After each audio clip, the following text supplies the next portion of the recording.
la quatrième édition du festival de Cinoche. Donc on avait commencé par Lino Ventura, avec un hommage aussi à Ennio Morricone. Ensuite on avait enchaîné sur Bourvil la deuxième année. L'année dernière, c'était consacré à Louis de Funès et Michel Legrand.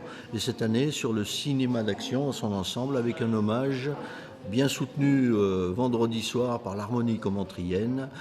Un hommage donc à Hans Zimmer, qui était un grand compositeur de musique d'action et de musique de film en général.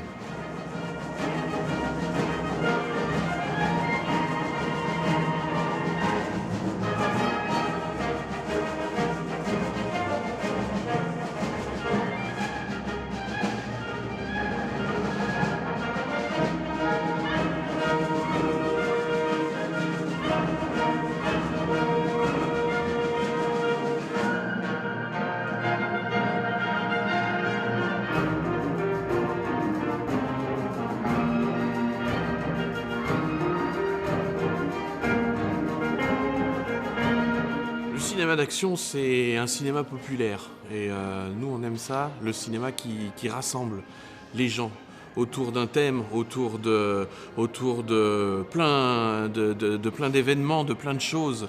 C'est un cinéma qui parle au public. C'est des moments cultes. Et voilà, nous, on avait envie de partager tous ces moments-là. C'est à la fois le cinéma d'action des années 80, mais aussi le cinéma d'action français, le cinéma d'action asiatique. Tout ça, on le voit à un moment donné dans le Week-end Cinoche. Et on a toujours, pour l'instant, eu un très bon accueil des professionnels et qui sont en général ravis de venir faire partager leurs expériences de cinéma ici.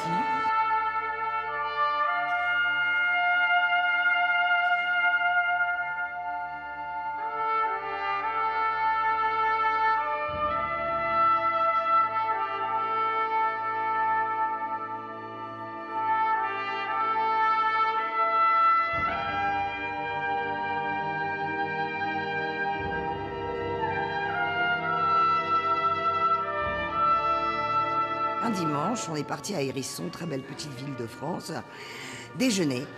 Et là, je suis sortie du restaurant et j'ai rencontré une femme charmante qui me dit « Oh, vous êtes comédienne ?» Je lui dis « Oui. » Justement, on fait le festival à Commentry dans 3-4 semaines. Donc, est-ce que vous voulez venir ? Et je lui ai demandé le festival de quoi ? Le festival du polar, du court-métrage. J'ai mon mari, Franck Mancuso, qui est là. Donc, on vient. Quand j'étais petite, le dimanche, on avait le droit de regarder un policier ou un thriller ou un... Voilà, pour moi, le cinéma d'action, c'est... Et puis, c'est les dernières... Pour moi, c'est les dernières stars. Hein. C'est les Maurice Renet, c'est les Jean-Paul Belmondo, c'est les... Enfin, il y en a beaucoup, hein, je ne vais pas tous les citer, mais voilà. Mais c'est tout un univers particulier que j'aime. Des gens qui avaient une façon de parler, et puis surtout des textes, des auteurs formidables. J'ai toujours été cinéphile, ou plutôt cinéphage, plus cinéphage que cinéphile, mais ça me faisait un peu chier de voir que les seuls poulets qui étaient bidons, c'était les poulets français. Voilà, qui continuaient à parler de mandat de perquisition, alors que ça n'a jamais existé en France. Donc ça m'emmerdait pour ma profession, pour mes collègues. J'ai découvert un monde que j'ai trouvé hyper intéressant, fin des années 80. J'ai rencontré un jour par hasard Yves Régnier qui tournait un commissaire Boulin dans la cour du 36 et devant. Et Yves Régnier, en me voyant sortir du 36, chevauchant une Harley habillée en cuir, cheveux jusqu'ici, barbu, il hallucine parce qu'il me dit « mais j'ai la même bécane que toi, et tel que je te vois fringuer, ça fait des mois que je tanne la production ». C'était à l'époque Protecréa qui bossait pour une maison filiale de TF1, je crois. Ça fait des mois que je tanne TF1 parce que je veux faire un flic qui soit comme toi. Mais les choses se sont faites, c'est un hasard, quoi. C'est un hasard complet.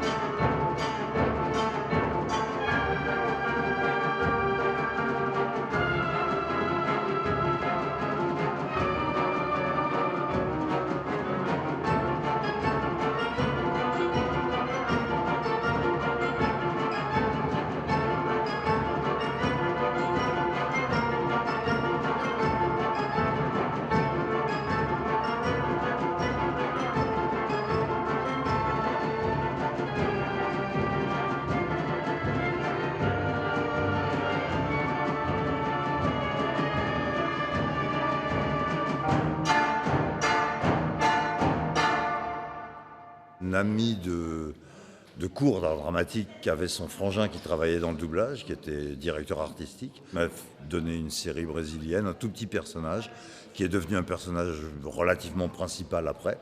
Et j'ai démarré comme ça. Mickey Rourke, Al Pacino, Travolta, Michael Wincott et d'autres. J'en ai fait beaucoup. Ouais. Pas mal de Disney, entre autres, des séries Disney, pas mal de japonaiseries à l'époque où c'était à la mode. Un film assez simple, on le faisait en 2 jours. Travolta, dans Pulp Fiction, j'ai dû bosser 2 jours et demi, mais on n'était que 2. Voilà. C'est très variable maintenant. Avec les plateformes, en plus, ça va de plus en plus vite. C'est très variable.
Un jour, j'ai créé un site internet qui s'appelle Underscores, qui est un site qui parle de musique de film, qui existe toujours aujourd'hui, ça doit bien faire 15 ans. Après, j'ai co-créé un podcast qui parle aussi de musique de film qui s'appelle Total Tracks.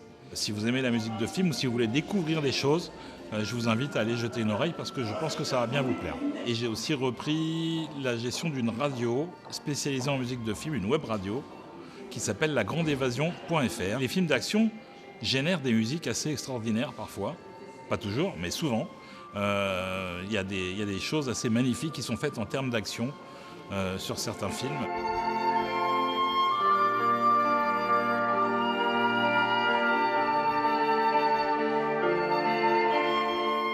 Le compositeur sait quelque chose que le spectateur ne sait pas. Donc le but du jeu, c'est on a une responsabilité vis-à-vis de ça, d'amener le spectateur à comprendre des choses qui ne sont pas forcément à l'image, qui ne sont pas forcément dites.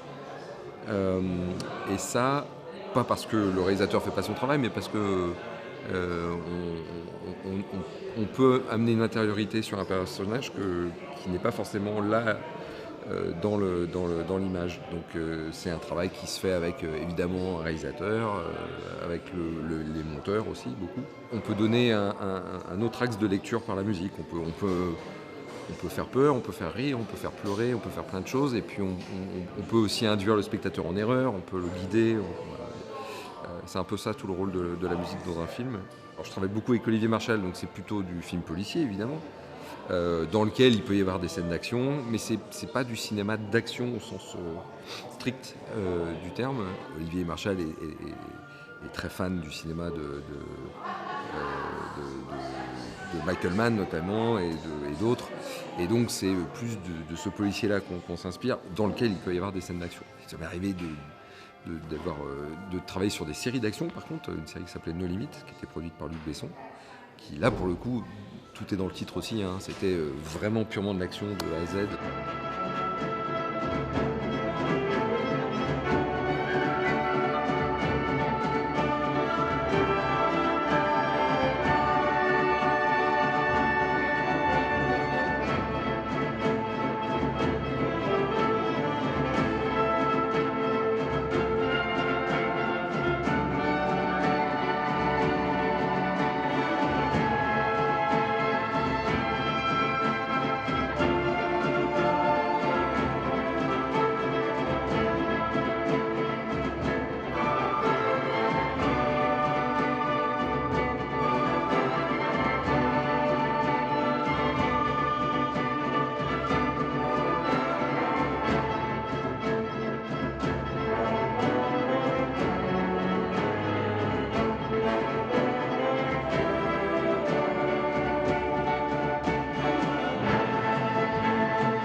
j'ai eu la chance d'avoir comme copain Coluche quand il était tout jeune. Et il m'a dit, viens faire du judo avec moi. Je l'ai suivi, j'ai fait du judo, de l'aïkido. Et j'ai été en contact avec un cascadeur, Claude Carliez, qui avait une équipe. Et on a été intégrés dans l'équipe. Et voilà. Moi, j'ai appris la sécurité avec la cascade. Étudier le risque et agir, mais après avoir réfléchi à l'action. D'abord, on est des faire-valoir. Hein. On fait tout pour que le comédien soit un héros. Et donc, parfois, on a des comédiens comme, par exemple, dans le Bossu, Auteuil n'avait jamais fait d'escrime, donc on lui a fait travailler l'escrime pendant 3 mois. Avec Belmondo, c'est un peu spécial. C'est un très grand sportif, très sympathique. Donc, les combats étaient toujours bien, d'abord réglés au départ, avec Claude Carliez qui était notre coach. Donc on prépare les bagarres, on les montre à Jean-Paul et après on les fait souvent très très bien et très précis. Non, un très grand plaisir de travailler avec Jean-Paul Belmondo.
Eh ben, il faut changer à Châtelet.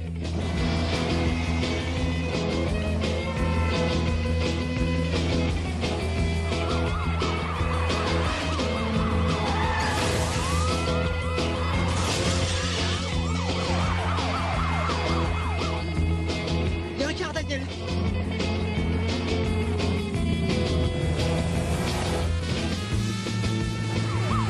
Je me suis retrouvé aux commandes de Taxi 1 en 48 heures, vraiment par hasard, parce que je connaissais Luc Besson, qui avait beaucoup aimé L'été en pente douce d'ailleurs. Gérard Pires, qui était le réalisateur de Taxi 1, était à ce moment-là souffrant à l'hôpital. Le producteur Luc Besson était content du résultat. Il m'a proposé après Taxi 2, 3, le 4, et puis ça a été aussi Fanfan la Tulipe, Wasabi. Enfin, on a eu une collaboration de presque 10 ans et 5 films. Et puis j'ai donné aussi un coup de main sur Jeanne d'Arc, le film de Luc Besson. Chaque film a sa pulsation, a son exigence. J'ai pas tellement de différence de tournage. J'ai pris les commandes de Taxi 1. J'avais placé les caméras de telle sorte que finalement, quand je regardais le moniteur, c'était pas du tout impressionnant. J'avais beaucoup plus de sensations quand je levais les yeux que quand je regardais ce qu'il y avait sur le moniteur.